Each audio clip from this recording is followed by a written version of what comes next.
देखो ये दादी का भालू पेड़ के सारे जामुन खा जाता है, लेकिन फिर भी दादी के भालू का पेट नहीं भरता है। तो दादी अब भालू को खूब सारे पत्ते खिलाती है, लेकिन फिर भी भालू का पेट नहीं भरता है। फिर दादी गुस्सा होकर बाजार से ट्रक भर के मछली ले आती है और अपने भालू को दे देती है। फिर भालू जल्दी जल्दी सारी मछलियां खा जाता है। अब जाकर भालू का पेट भर जाता है, लेकिन दादी रोने लगती है क्योंकि किसी ने लाइक सब्सक्राइब नहीं किया।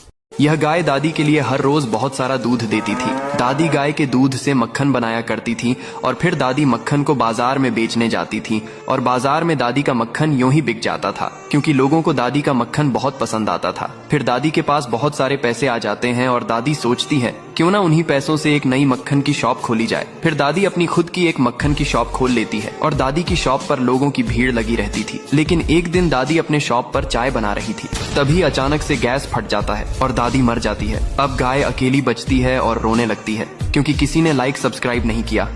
ये बूढ़ा बंदर रोज एक जानवर मारता है। अब तक बंदर जंगल के सभी जानवर मार चुका था, मगर बंदर कभी नेवला नहीं मार पाया, इसलिए उसका सपना जंगल के सभी नेवला मारना होता है। लेकिन चालाक बंदर नेवला पकड़ने की बजाय गड्ढा बनाकर उसका बीज लगा देता है। अब पानी देना बचा था। बंदर जब पानी ढूंढता है, अमरूद का पेड़ मिल जाता है, मगर अमरूदों में पानी नहीं था, जिससे बंदर दोबारा ढूंढता है। तभी पानी का भरा मोटा पक्षी दिख जाता है। चालाक बंदर उस पक्षी को पकड़कर सारा रस उसी गड्ढे में निचोड़कर भर देता है। अब बंदर दूसरे दिन आता है, मगर पेड़ ढेरों कबूतरों से लदा था, जिससे उसका सपना टूट जाता है। इसलिए नाराज बंदर मारकर खूब कबूतर खाता है।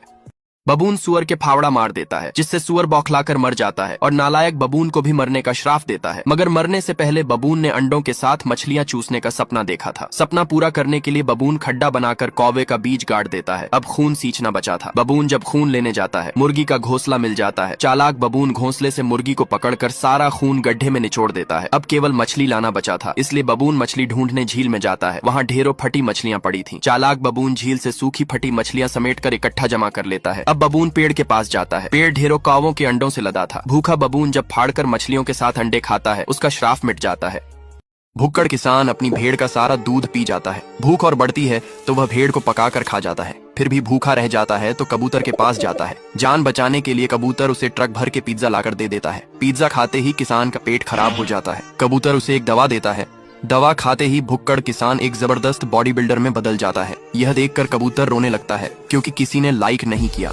देखो, दादी के पास एक अजूबा कोबरा होता है और दादाजी के पास एक अजूबा बिच्छू होता है। दादी का कोबरा लगातार अंडे देने लगता है। दादी का पूरा गांव अंडों से भर जाता है। पर इधर दादाजी का अजूबा बिच्छू अंडे नहीं देता, तो दादाजी जंगल से एक घोंघा पकड़ कर लाते हैं और उसमें अंडे देने वाली दवा डालकर बिच्छू को खिला देते हैं। फिर बिच्छू लगातार सोने के अंडे देने लगता है। दादाजी सभी अंडों को बेचने बाजार निकल जाते हैं और बाजार जाते ही दादाजी का सोने का अंडा बिक जाता है और दादाजी बहुत अमीर हो जाते हैं और एक सोने का बिच्छू खरीद लाते हैं। अब दादाजी के पास 2 बिच्छू हो जाते हैं, पर एक दिन दोनों बिच्छू आपस में लड़ाई करने लगते हैं, जिससे दोनों की मौत हो जाती है।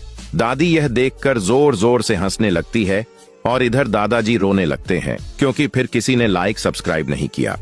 सुअरनी खेत में बहुत सारे पपीते लगाती है और फिर उन्हें बहुत सारा पानी देती है। कुछ दिनों में पपीते पक जाते हैं और सुअरनी उन्हें टोकरी में भर के बाजार में बेचने जाती है। सारे पपीते फटाक से बिक जाते थे और सुअरनी काफी पैसा कमाती है। लेकिन एक दिन बहुत सारे भेड़िया पपीते के खेत में घुस आते हैं और सारे पेड़ों को तबाह कर देते हैं। सुअरनी भेड़ियों के डर से झोपड़ी में छिपकर ये सब देख रही थी और रो रही थी। फिर लाइक सब्सक्राइब नहीं किया।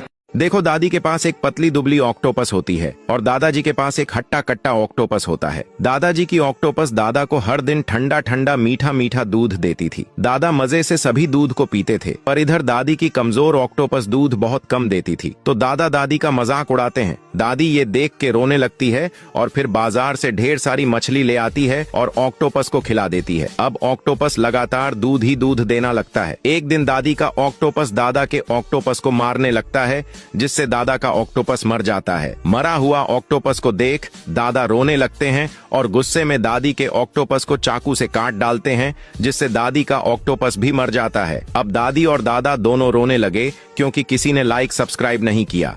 ये बेचारी भैंस माँ बनने वाली होती है, लेकिन उसे कहीं भी ऐसी जगह नहीं मिलती जहाँ वह अपने बच्चे को जन्म दे सके। बेचारी भैंस के पास समय बहुत कम था और गांव उसके लिए सुरक्षित नहीं था। गांव के लोगों ने उसे तंग करना भी शुरू कर दिया था। भैंस मजबूर होकर गांव छोड़ देती है और चल पड़ती है एक ऐसी सुनसान जगह की ओर जहाँ एक भी इंसान नहीं रहता, सिर्फ खतरनाक जंगली जानवरों के अलावा। भैंस ऊंचे पहाड़ पर एक लकड़ी का घर बनाती है, फिर उसी घर में अपने बच्चे को जन्म दे देती है। बछड़ा भूख से बिलखता और रोता है। माँ मामा की आवाज पूरे वीरान जंगल में गूंजने लगती है। भैंस अपने बच्चे को जन्म देने से बहुत कमजोर हो जाती है और भैंस के पास अपने बछड़े को खिलाने के लिए कुछ नहीं होता है। फिर भैंस हिम्मत जुटाकर अपने बच्चे के लिए खाना लेने जाती है। तभी अचानक जंगल का खतरनाक शेर उस पर हमला कर देता है। इधर जब बच्चे की माँ वापस नहीं लौटती तो बछड़ा भूख से बिलबिलाता हुआ अपनी माँ को ढूंढने लगता है। फिर कुछ देर बाद बछड़े को उसकी मरी हुई माँ मिल जाती है। फिर नन्हा बछड़ा कांपते हुए अपनी माँ के पास जाकर कहता है, माँ उठो ना, अभी मैंने कुछ भी नहीं खाया है। पर भैंस नहीं उठती क्योंकि वह मर चुकी थी। फिर बछड़ा रोने लगता है, लेकिन अभी तक आपने बछड़े के लिए लाइक सब्सक्राइब नहीं किया।